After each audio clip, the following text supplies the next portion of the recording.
Hello everyone, welcome to Hindi voice. पिता नहीं रहे, बाबा, बाबूजी, डैडी, पापा, कुछ भी नहीं। जब भी जिक्र हुआ है सिर्फ पिता ही कहा गया है, पिताजी भी नहीं। शायद उतने सम्मान के भी वे अधिकारी नहीं थे। नानी तो हमेशा बाप ही कहती रही, सुमी का बाप उस घर का सबसे चर्चित और तिरस्कृत मुहावरा था। तो पिता नहीं रहे। उनकी मृत्यु का समाचार ऐसे समय आया जब हम लोग उनके अस्तित्व को करीब करीब भूल ही चुके थे। न चाहते हुए भी मेरे शांत जीवन सागर में कुछ तरंगे, कुछ हिलोरे आ गई। मैं बेवजह उदास हो गई। यो उदास होने के लिए पिता की मृत्यु एक खासी वजह थी, पर उस तरह का रिश्ता तो हम लोगों के बीच कभी रहा ही नहीं। मुझे तो उनकी शक्ल तक याद नहीं है, फिर भी मन उदास हो गया। शायद इसलिए कि इस दुखद समाचार को मन उस आंतरिकता के साथ ग्रहण नहीं कर रहा जो कि एक बेटी के लिए जायज है। मैं अन्यमनस्क सी हो रही थी और डर भी रही थी कि अगर शाम तक मेरा मूड ठीक नहीं हुआ तो साहब बहादुर घर आते ही शुरू हो जाएंगे। परेशान सी लग रही हो, क्या बात है? कुछ भी तो नहीं, मम्मी वगैरह सब ठीक तो है ना? अभी इतवार को ही तो दीदी का फ़ोन आया था। फिर क्या बात है? चेहरा इतना उतरा हुआ क्यों है?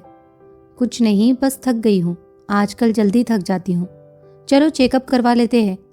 नहीं, अभी उतनी नौबत नहीं आई है, मैं तंग आकर कहती हूँ। तब जाकर यह जिरह बंद होती है। गुस्सा आता है कि ज़रा सी बात भी इनकी नज़रों से नहीं छिपती। कई बार तो चिढ़कर कह देती हूँ, क्या मुसीबत है, इस घर में कोई मन भरकर उदास भी नहीं हो सकता। उदास होने पर पाबंदी नहीं है डार्लिंग, ये मुझे अपने पास खींच कर कहते हैं। I just want to share it and enjoy it all by myself. वह हंस देते हैं, एकदम स्वच्छ निर्मल हंसी। और हंसने की तो बात है ही, उदासी भी कोई एंजॉय करने की चीज़ है। उन्हें दुख होता है, हैरत होती है कि सुख के इस अथाह सागर में भी मैं दुख के कण कहाँ से बिन लाती हूँ। इसीलिए शुरू हो जाते हैं। मम्मी की याद आ रही है, शुभम का रिजल्ट आया है, शगुन ने दिन भर बहुत परेशान किया। मतलब यह कि उदास हो तो कारण बताओ। इस कारण बताओ नोटिस पर मैं खिंच जाती हूँ। पति का इतना अधिक संवेदनशील होना भी भार लगने लगता है। और मम्मी को हमेशा यह शिकायत रही कि उनके पति के पास संवेदना नाम को भी नहीं थी। हद दर्जे का आत्मकेंद्रित व्यक्ति था वह, दूसरों के सुख दुख से एकदम अनजान। घर उनका था, वे स्वामी थे। मम्मी पत्नी कम नौकरानी ज़्यादा थी। नौकरानी जिसे तनख्वाह न देनी पड़ती हो। मेज संवारने से लेकर सेज संवारने तक हर काम खुशी खुशी करना उनका फ़र्ज था। पति के जूते तक उन्हें उतारने होते थे, साफ करने होते थे, जबकि वे खुद पैर की जूती से ज़्यादा कुछ नहीं थी। ये जुमला बराबर उन पर फेंका जाता था, पैर की जूती। जब चाहा पहन लिया, जब चाहा उतार दिया। शेष समय घर के कोने में पड़ी रहने को अभिशप्त।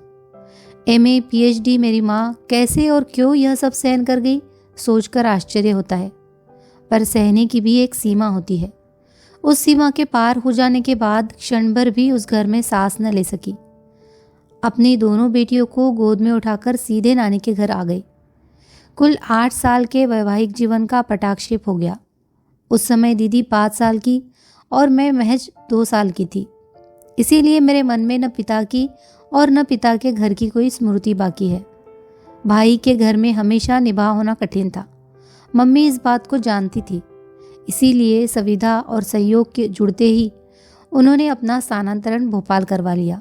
आते समय नानी को भी साथ लेती आई ताकि उनके भरोसे लड़कियों को छोड़कर निश्चिंतता से नौकरी कर सके। जब से होश संभाला नानी को सदा अपने पास ही पाया है। मम्मी की व्यथा कथा भी उन्हीं से सुनी है। नहीं तो मम्मी ने तो बच्चों के सामने वह अध्याय कभी खोला ही नहीं। न कभी पिता की निंदा की, न उन्हें याद किया। नानी ही जब तब उन्हें कोसने लगती तो वह थके स्वर में कहती, अब रहने दो अम्मा, तुम अपनी जुबान क्यों गंदी करती हो। नानी कहती, लली मेरी जान जलती है, तभी न गालियाँ निकालती हूँ। मरे ने मेरी सोन चिरैया की जिनगानी मिट्टी कर दी। बाप के रहते बेटी अनाथ हो गई। नानी का जब जब मूड खराब होता तो उन रिश्तेदारों की भी शामत आ जाती जिन्होंने यह संबंध सुझाया था। मरो ने हवा तक नहीं लगने दी कि लड़के का चलन ठीक नहीं है।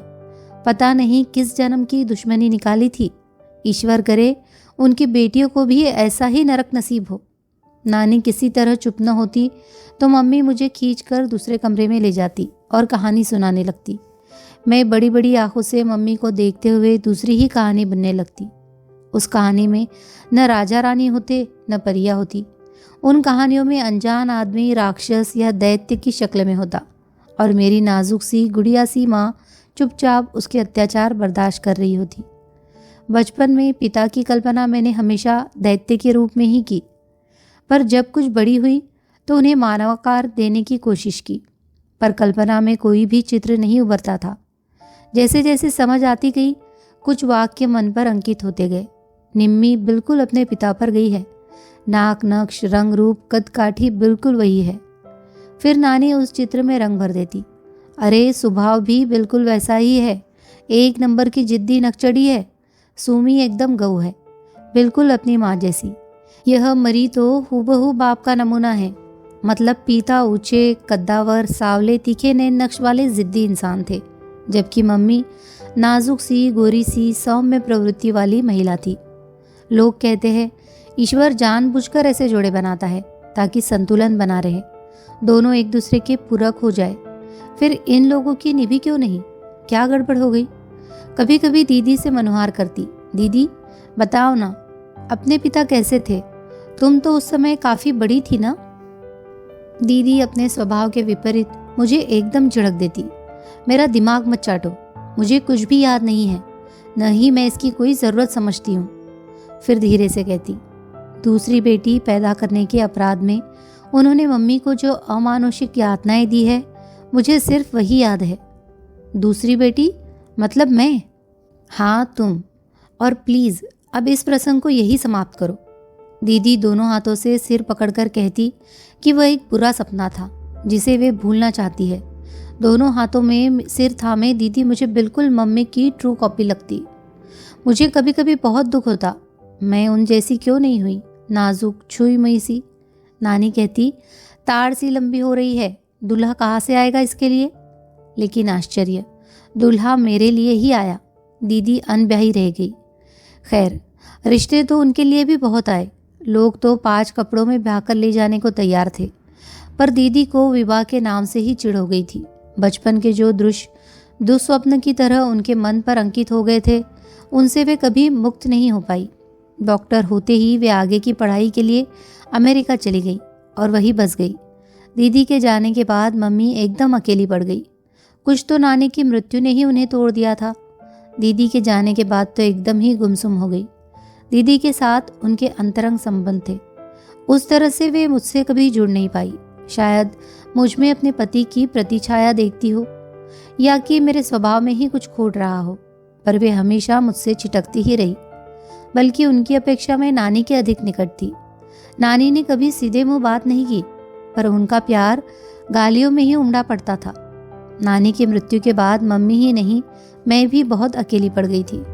जीवन के उस सुनेपन को भरने में अजीत ने बहुत मदद की। यह सचमुच मेरा सौभाग्य था कि जिस समय मन सहारे के लिए भटक रहा था, अजीत सामने पड़ गए। नहीं तो मैं किसी के भी कंधे पर सिर रखकर रोने पर आमादा थी।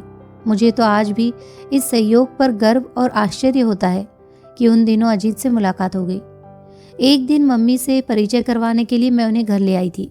मैं चाय बनाने भीतर आई तो मम्मी भी मेरे पीछे पीछे चली आई। बोली, निम्मी, ये लड़का तुम्हारा मित्र ही है या और कुछ भी है? अभी तो सिर्फ मित्र ही है, बाद में शायद और कुछ या बहुत कुछ बन जाए। वे पुनः बाहर जाकर बैठ गई और चाय के दौरान उन्होंने बहुत सहज भाव से कहा, अजीत, नमिता ने शायद तुम्हें बताया होगा कि मैं और उसके पिता वर्षों से अलग है।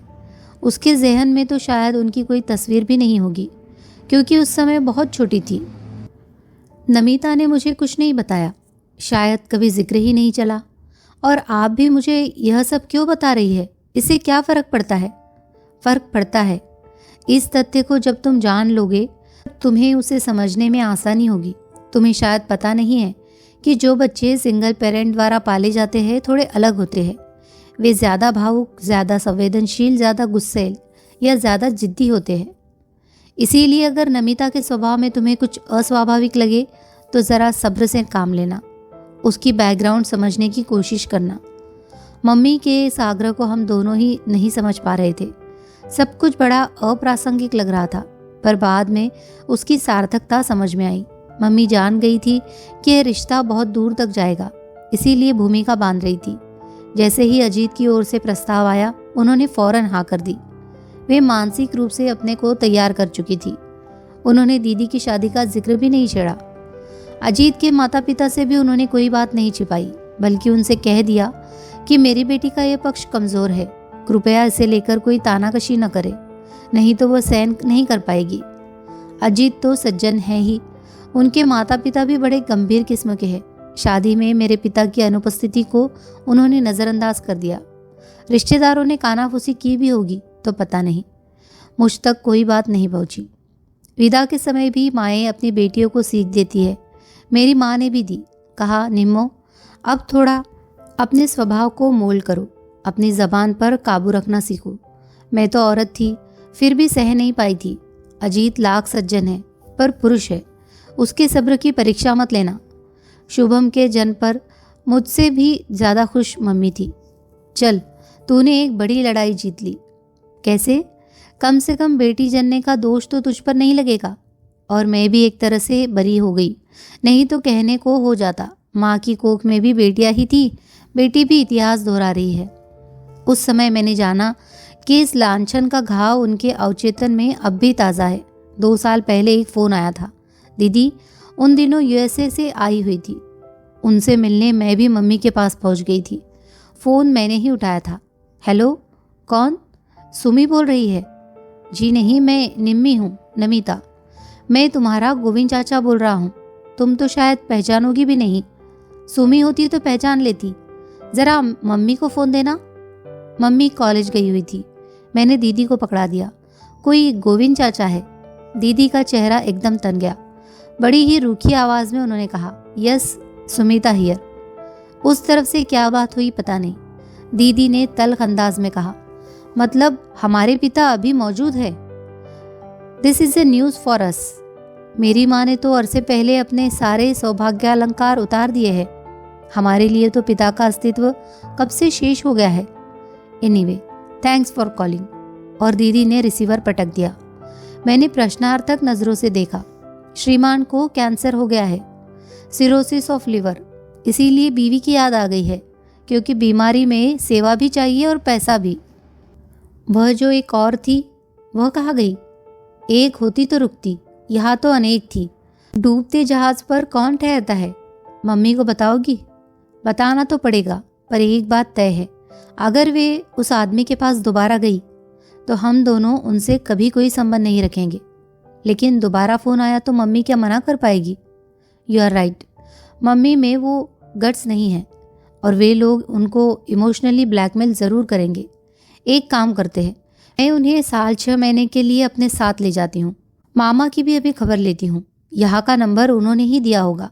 यहाँ से जाकर पहला काम यही करूँगी, वहाँ नया नंबर ले लूँगी, और वह सिर्फ तुम्हारे पास होगा। नहीं तो वे लोग मम्मी को वहाँ भी चैन से रहने नहीं देंगे। इसके बाद दीदी ने सांस नहीं ली। दौड़ धूप करके मम्मी का साल भर का वीज़ा बनवाया। वह तो मम्मी से कह रही थी कि नौकरी छोड़ दो, पर मम्मी नहीं मानी। लंबी छुट्टी ले ली। पिछले साल 1 महीने के लिए आई थी। वीज़ा की अवधि बढ़ाकर फिर चली गई। मम्मी के जाने के बाद मैं अकेली पड़ गई हूँ।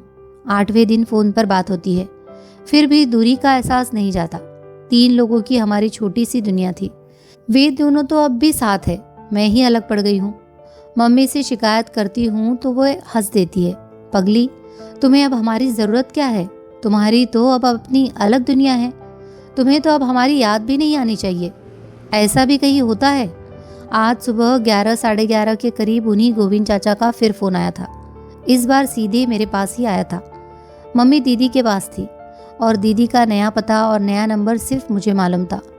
पिछली बार की तरह इस बार भी उन्होंने मामा से बात की होगी, वहीं से मेरा पता और नंबर लिया होगा। मैं तुम्हारा गोविंद चाचा बोल रहा हूँ, पहचान रही हो ना?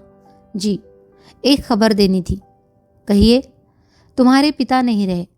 चाहती तो दीदी वाला जुमला फिर से उछाल देती, पर इच्छा ही नहीं हुई।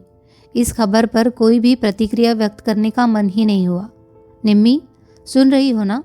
जी। तुम्हारी मम्मी को खबर करनी थी। तुम्हारे मामा जी के पास सुमी का नंबर नहीं था। भाभी शायद वही है। मैं खबर कर दूंगी। हफ्ते 6 दिन में दीदी फ़ोन कर ही लेती है, तब बता दूंगी। मुझे नंबर दे देती तो? ऐसी भी क्या जल्दी है? 2 दिन बाद भी पता लगेगा तो क्या फ़र्क पड़ेगा? आप तो जानते हैं बरसों पहले उन दोनों ने एक दूसरे को अपनी ज़िंदगी से खारिज कर दिया था। खैर, मैं तो अपना फ़र्ज़ अदा करना चाहता था, आगे तुम्हारी मर्जी। वे रिसीवर रखने को ही थे कि मैंने तपाक से कहा, आपका फ़र्ज़ क्या यही तक सीमित था? मतलब?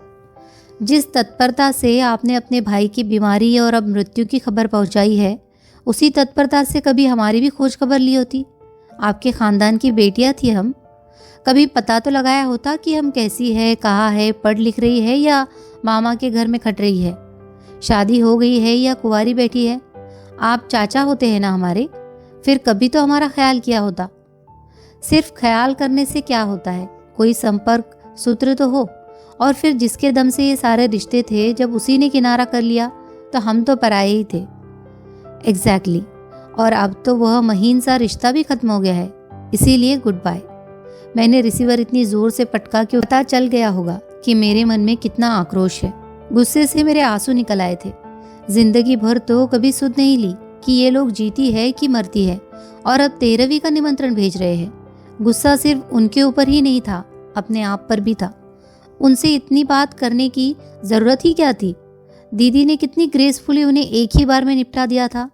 मुझ बेवकूफ़ को अपनी भड़ास निकालने का यही मौका मिला। मेरे आक्रोश के पीछे से झांकता मेरा उदास, एकाकी, निरानंद, अभावग्रस्त बचपन उन्होंने ज़रूर देख लिया होगा। अपने दुखों को इस तरह विज्ञापित करने की क्या ज़रूरत थी? यह तो एक तरह से मैंने मम्मी का अपमान ही कर दिया, उनकी सारी तपस्या पर पानी फेर दिया। पता नहीं कितनी देर तक मैं अपने को कोसती रही, हिलक हिलक कर रोती रही। शाम को रोज़ की तरह मुंह हाथ धोकर मैंने कपड़े बदल लिए थे, फिर भी इन्होंने आते ही मेरी चोरी पकड़ ली। क्या बात है, लगता है दिन भर रोती ही रही हो। मैं एकदम फट पड़ी। तुम सीआईडी में भर्ती क्यों नहीं हो जाते? बेकार दफ्तर की फाइलों में अपनी प्रतिभा ज़ाया कर रहे हो। Thanks for the compliments madam, पर आपका चेहरा इतना पारदर्शी है कि कोई अंधा भी उसे पढ़ सकता है। मैं तो फिर 2 आंखें रखता हूँ। किचन में एक ग्लास भी टूट जाता है तो मुझे पता चल जाता है। टेलर अगर तुम्हारा ब्लाउज़ बिगाड़ देता है तो मैं जान जाता हूँ। आज तो सचमुच कोई गंभीर बात हुई है, क्योंकि तुम दिन भर रोती रही हो। ठीक कह रहा हूँ ना? रोने पर पाबंदी है कोई? पाबंदी नहीं है, पर पूछना तो मेरा फ़र्ज़ है ना। पति हूँ तुम्हारा। मन हुआ चीख कर कह दूँ, भाड़ में गया तुम्हारा फ़र्ज़, प्लीज़ लीव मी अलोन। पर मम्मी की सीख याद आ गई, जो उन्होंने सगाई पर, शादी पर, अमेरिका जाते हुए दी थी। कहा था, निम्मी, अपनी ज़बान पर, अपने गुस्से पर काबू रखो। ये छोटी छोटी बातें ही गृहस्थी में दरार पैदा करती है। माना कि अजीत बहुत सज्जन है, सहनशील है, पर चंदन भी कभी कभी आग पकड़ लेता है। इसीलिए कहती हूँ, अपने लिए, अपने बच्चों के लिए थोड़ा जब्त करना सीखो। मम्मी की याद से ही मेरा गुस्सा ठंडा पड़ गया और मैंने सूखी हंसी हंसकर कहा, फ़र्ज पूरा हो गया हो श्रीमान जी, अब थोड़ा चाय नाश्ता हो जाए। सौभाग्य से उसी समय बच्चे भी आया के साथ घूमकर वापस लौट आए। माहौल एकदम खुशगवार हो गया। रात का खाना भी उसी प्रसन्न वातावरण में हुआ। उस रात टीवी खोलने का मन नहीं हुआ। शगुन को थपकते हुए मैं बरामदे में आ बैठी। ये भी सामने वाली कुर्सी पर बैठ गए। शुभम उनकी गोद में चढ़ बैठा। दोनों बच्चे निंदियाए हुए थे। सोने में 10 मिनट भी नहीं लगे। हम लोग थोड़ी देर इधर उधर की बातें करते थे। फिर मैंने एकाएक कहा, आप शाम को ठीक कह रहे थे, आज एक गंभीर बात हो गई है। क्या? मेरे पिता नहीं रहे। ओह, उन्होंने कहा और चुप हो गए। शायद सोच रहे होंगे कि सांत्वना में क्या कहूँ, या फिर सांत्वना दूँ भी कि नहीं। बड़ी देर बाद बोले, तुम्हारी मम्मी ने मना किया था, इसीलिए आज तक मैंने कभी उनका जिक्र नहीं छेड़ा, लेकिन आज अगर चाहो तो उनके बारे में बात कर सकती हो, मन हल्का हो जाएगा। बात करने को है ही क्या, मैंने कसैले स्वर में कहा। मुझे तो उनकी शक्ल तक याद नहीं है। कुल जमा 2 साल की तो थी मैं जब मम्मी ने घर छोड़ा था। उसके बाद कभी देखा नहीं न, बस सुना ही हो सुना, और जो कुछ सुना उससे आहत ही हुई। फिर भी पिता तो पिता होते हैं, अनजाने अनचाहे उनसे एक तार जुड़ा रहता है। नहीं तो तुम रोती क्यों? आप गलत समझ रहे हैं। मैं पिता के लिए नहीं रोई थी, मैं तो अपने लिए रोई थी। मैं उस प्यार, दुलार, सुकून और सुरक्षा के लिए रोई थी जो हर बच्चे का जायज़ हक होता है। वह मुझे नहीं मिला। एक गरीब का बेटा भी अपनी झोपड़ी में सुरक्षित महसूस करता है, अपनों के बीच सिर उठाकर चलता है, क्योंकि उसके सिर पर बाप का साया होता है। हम तो पिता के रहते भी अनाथ थे। माँ की विशाल हवेली में भी अकिंचन, असहाय और बदहाल थे। मामा हमें मजबूरी में पाल रहे थे, पर उनके बच्चों को हम फूटी आँख नहीं बांधते थे। हमें अपमानित करने का एक भी मौका वे लोग नहीं छोड़ते थे। हम लोग न अपनी पसंद का पहन ओढ़ सकते थे, न मन भरकर खा पी सकते थे। आज़ादी से हंसने बोलने की भी मनाही थी। मामी की चौकन्नी नज़र हमेशा हमें घूरती रहती थी। उनकी ज़बान तो एकदम जहर बुझी थी। वे हमें कभी नहीं भूलने देती थी कि हम तीनों उनके टुकड़ों पर पल रहे हैं। दीदी तो फिर भी समझदार थी, पर मैं अक्सर जिद पर आ जाती। तब वे हाथ नचा नचा कर कहती, बाप के घर से क्या बांध कर लाई थी जो मांग रही हो? मम्मी कुछ कहने जाती तो तांडव शुरू कर देती, सबको सुनाकर कहती, ऐसा स्वभाव था तभी तो ससुराल में नहीं बनी। अब यहाँ हमारी छाती पर मूंग दलने आ गई है महारानी। मेरे बच्चों के मुंह का कौर छिन गया। यो तो मम्मी कॉलेज में नौकरी कर रही थी, मामा को अपने हिस्से का खर्च भी दे रही थी, पर मामी को संतोष नहीं था। उन्हें तो हमारी उपस्थिति ही खटकती थी। नानी एक ही शहर में दूसरा घर लेने की इजाज़त भी नहीं देती थी। हार कर मम्मी ने बड़ी मुश्किल से अपना ट्रांसफ़र भोपाल करवा लिया। लड़कियों का साथ था, इसीलिए बेटे का महल छोड़कर नानी भी हमारे साथ आ गई और आखिरी दम तक यही रही। लेकिन अपना खर्च बराबर बेटे से लेती रही। कहती, अब आखिरी समय में बेटी की कमाई क्यों खाऊं? उनकी इस बात के पीछे रस्मों रिवाज थे। बेटी की मदद की आकांक्षा कौन जाने। नानी न होती तो हम लोगों का पता नहीं क्या हाल होता। मैं उन्हें बड़े मनोयोग से अपने बचपन की कहानी सुना रही थी। एकाएक पता नहीं कितनी सारी बातें याद आ गई थी। अपना अकेलापन, मम्मी के आंसू, पड़ोसियों की तानाकशी, सहेलियों की कानाफूसी, रिश्तेदारों का उपहास। यह भी याद आया कि भोपाल आने के बाद मम्मी ने जब अपने सुहाग चिन्ह उतार दिए थे तो हम लोग कितना सहम गए थे। उनका रूप देखकर नानी तो एकदम बिदक गई थी। मम्मी ने शांत भाव से कहा था, अम्मा, लोग तरह तरह के सवाल पूछते हैं, किस किस को अपना इतिहास सुनाती फिरो। लड़कियां भी परेशान होती है। वैसे भी ये चीज़ें मेरे सौभाग्य की नहीं, दुर्भाग्य की ही प्रतीक है। करवा चौथ या तीज पर भी मम्मी व्रत नहीं रखती थी। नानी को उन्होंने समझा दिया था, अम्मा, मैं तो एक जन्म में ही भरपाई हूँ। जन्म जन्मांतर के लिए ऐसे पति की कामना तो मैं बिल्कुल ही नहीं कर सकती। बेतरतीब सी सारी बातें जैसे जैसे याद आ रही थी मैं सुना रही थी। जो से मन में संचित गुबार लावे की तरह बह निकला था। बिल्कुल रीत जाने के बाद मैं निस्पंद सी कब तक बैठी रही मुझे पता नहीं। कब उन्होंने शुभम को सुलाया, शगुन को मेरी गोद से उठा लिया, कब वे उठकर चले गए मालूम नहीं पड़ा। हाथ मुंह धोकर जब मैं बेडरूम में पहुंची तो देखा एक बाह पर शुभम और एक बाह पर शगुन को लिए वे सो रहे हैं। दोनों बच्चों ने अपनी बाहें पापा के गले में डाली हुई है। नींद में भी दोनों बच्चे एकदम संतुष्ट और आश्वस्त लग रहे थे। मैं निर्निमेष उन्हें देखती रही। क्षण भर के लिए अपने ही बच्चों से मुझे ईर्ष्या हो आई। विधाता ने मुझे इस सुख से वंचित क्यों रखा? फिर से मन में जैसे एक भट्टी सी सुलगने को हुई, पर मैंने जब्त कर लिया। मुझे अपने आप पर शर्म आने लगी। छी, कोई अपने बच्चों से भी जलता है कभी? सो गए क्या? मैंने हौले से पुकारा। वे आँख खोलकर मुस्कुराए। मैं तो नहीं सोया, पर मेरे ये दोनों हाथ सो गए हैं, जरा मदद करोगी? मैंने बच्चों को अलग करना चाहा तो उन्होंने पापा को कसकर पकड़ लिया। नींद में भी वे अपनी पकड़ ढीली नहीं करना चाहते थे। मैंने अजीत के दोनों हाथ बच्चों के सिर पर रखकर कहा, आज मुझे एक वचन दोगे प्लीज? क्या? मैं चाहे कितनी ही गलतियां करूं, पर उसकी सजा तुम मेरे बच्चों को मत देना। अगर बर्दाश्त से बाहर हो जाए तो मुझे छोड़ देना, पर इन बच्चों पर अपना हाथ हमेशा बनाए रखना। प्रॉमिस? प्रॉमिस, उन्होंने कहा और मुझे भी अपनी बाहों में भर लिया। आप सुन रहे थे मालती जोशी की कहानी पिता। कहानी अगर आपको पसंद आई हो तो प्लीज़ इसे लाइक कीजिए, शेयर कीजिए और कमेंट कीजिए। और अगर आपको हमारे चैनल पर सुनाई हुई कहानियाँ पसंद आ रही हो तो प्लीज़ हमारे चैनल को भी सब्सक्राइब कीजिए। धन्यवाद।